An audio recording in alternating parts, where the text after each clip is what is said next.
What's up guys, Philip at Trade Genius. In this video, I want to discuss the low volatility that we're seeing across the entire crypto space.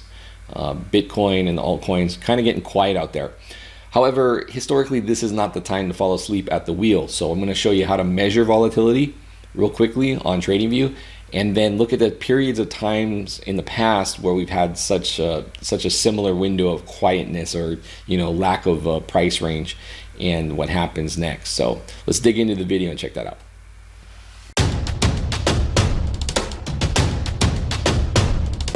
Trade Genius. All right, guys. So basically, what it is we've got a chart up. I'm using the Brave New Coin Liquid Index because that goes back the farthest in TradingView. And what I'm doing is just doing a 3-day chart because it kind of it's easier to kind of pull back and look at things on a 3-day. But essentially what it is we're looking at periods of time where the Bollinger Bands have gotten close together. Now Bollinger Bands you can add to your chart very simply. You can do this in the free version of TradingView. Just type in Bollinger, B-O-L-L-I-N, and it'll populate over here. Bollinger Bands. The other one we want is Bollinger Bands width, but first let's focus on Bollinger Bands. And as you can see here, the bands have gotten very tight, and back here they were very wide apart. So they're just a nice visual gauge to see how volatile things are. So wide bands, very volatile. Very narrow, tight bands, things are not volatile, very quiet. And what we've done is gone back and just looked at the chart. Now, this is a linear chart, so things get a little squished. We'll go in and zoom in on these things. But what we did is we looked at how things behaved when bands got this tight. Because it's hard to see visually on a linear chart, and logarithmic charts still doesn't help. The bands are still kind of funny looking as far as trying to compare the actual values as far as what constitutes tight or as tight as what we have here. And that's where the Bollinger Band width indicator comes into play. So you can just add that to the chart. Again, this works on the free version, and that shows you a graphical line of a measurement between the bands. So the lower this line is, the more quiet things are, and obviously the higher this line goes, the more volatile things get. So going back, basically we just drew a line here of where things were the quietest as far as how tight Bollinger Bands have gotten in the past. So Bollinger Bands doesn't matter what the price of Bitcoin is, it's a measure of relative volatility. So how volatile is it relative to the previous price action? So, and obviously this stuff has carried through. Bands get tight and they get wide all through Bitcoin's history. A lot of it's market psychology, even though the ecosystem is evolving. And you could say things in 2017 were vastly different than when things were Bollinger Bands were tight in these previous years. But the fact of the matter is they get tight even in 2017, and you'll see what kind of moves we get out of these. So that's why we look back to compare. Even though the ecosystem's changed, a lot of what we're seeing is market psychology. Everything's still very bullish for Bitcoin. In fact, there's been a ton of bullish news, and a lot of big money that we've been talking about since the end of that last year is getting ready to get into this space, if not already starting to trickle in. So looking back now, let's go look at this. Now, here's a period of where we're just going to look at periods of where things got tight and then what happened. So 2012 is about far back as I went, and bands got tight for a long period here from April all the way to about June, early part of June. So several weeks of very tight range, and I'm sure people were just bored to death with crypto. But this is where you don't want to get bored to death, because you got a move coming, and the move went from $5 all the way up to 15. So like a 3x move on that. Now, if you knew that was coming in here, you would have been just eagerly anticipating and accumulating coin. And that's what's happening now, guys. That's what the big boys are doing.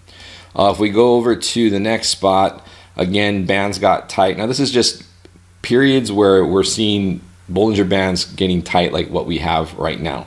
All right, so this one got tight, and then what happened? We actually rolled over. All right, so one thing you can say about this is this is part of that continuation. So this was a blow-off move, right? The first blow-off move to over 1,000, the Chinese bull run of the end of 2013.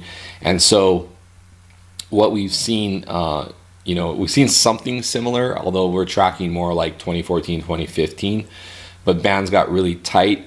It did make a decent bounce off the low, but we didn't see, you didn't see like what we have where, over time after 2013 happened, 2014, 2015, we started making quietly a series of higher highs, which is kind of what we're seeing now. And again, that was another period where we saw the bands get tight, 2015, and it moved up. It actually moved up decently from about 222 on up to 300. So if you knew that move was coming in that range where things got super quiet, you would have been you wouldn't have been bored right there. You would have been waiting and knowing that a move was coming. So this kind of is a good indication here because of where we're at, because on our current down cycle, we're kind of at that point where it's like, okay, we've got the band compression, is the low in. Our model says the low is in. You can check that out on the previous video. I'll link to it at the end of this one. So to me, this is kind of like exciting in that we're going to see the market's going to kind of show its hand here real quick, I think.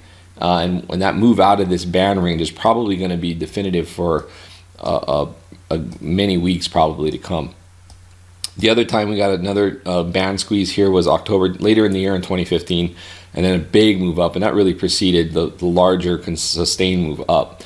You got another compression here as part of that bull cycle and a move up. So that's why,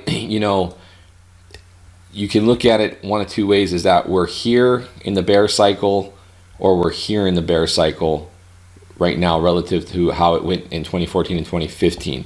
And that's what we do base that 4-day model on. 4-day model says we're over here in this period, this line here where the bottom's in, and then we're starting to grind out of it. So, and this kind of move here is what the model is indicating that's coming up in about a week. So again, another band compression here and another move higher. So really that only time that we saw a move down on band compressions was at that point in time in 2014, and the bear market just wasn't over yet. So I think this is a pretty important spot as far as how you look at Bollinger Bands and where we are in this cycle. Because we're kind of bouncing along the bottom here, it's starting to look a lot like how 2015 rounded out and started moving back up. Are we out of the woods yet? Not quite. I think obviously if we make a new high over the September high, that's going to bode really well for locking in the bottom.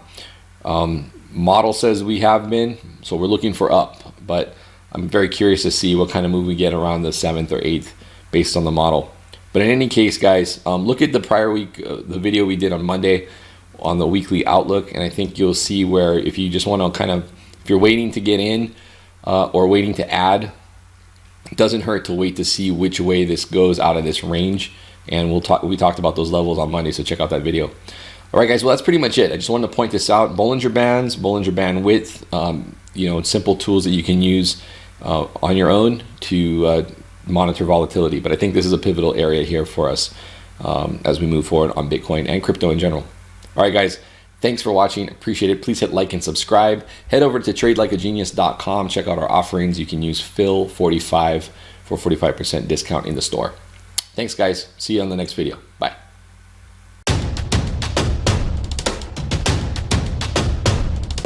Trade Genius.